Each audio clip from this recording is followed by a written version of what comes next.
Last week, we told you about a man found dead in an industrial container at his workplace. Now we're hearing from those who knew him as a hard worker, friend, and blessing to the Rocky Mount community. WDBJ7's Taylor Locke shares his story. After immigrating into the States all the way from Egypt, 54-year-old Shetta Sakar made Rocky Mount his home. Unfortunately, last week, he passed away at his workplace after being found in an industrial container. Now, residents across this community are reflecting on the impacts he made on so many lives. Shetta was the kind of guy that the moment you met him, you fell in love with him.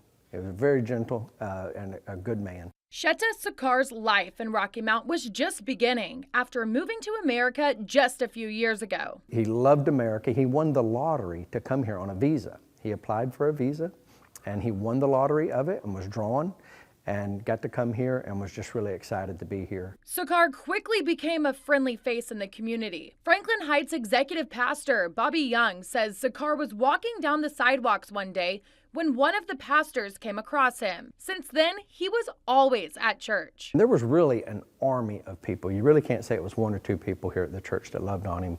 I mean, he had an army of people that he loved them and they loved him. Pastor Young and Sakar became really close. Sakar would often go to Young's house and enjoy the peacefulness of fishing in his pond, something he said he could never do in Egypt. I'll never forget one time and when we got in the vehicle and we started talking about Egypt and we were getting ready to drive and he started talking about how sometimes it was rough and that he was so excited about America.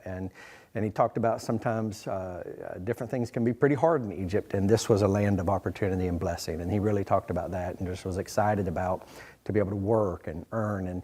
And he had some dreams. One of those dreams was to learn how to drive. Many church members were teaching him. He was almost ready to take his driving test. And being able to drive meant everything to Sakar. He would walk to work every day. He wanted to go to work. He wanted money. His dream was to actually buy a home. And so I had dreamed one day that maybe he could even own his own little home or a little apartment building, something like that. And that's what he was working towards. While we still don't know the official cause of death for Sakar, there is no foul play suspected. Pastor Young did tell me that he did face health issues while he was here. Reporting in Rocky Mount, Taylor Locke, WDBJ7.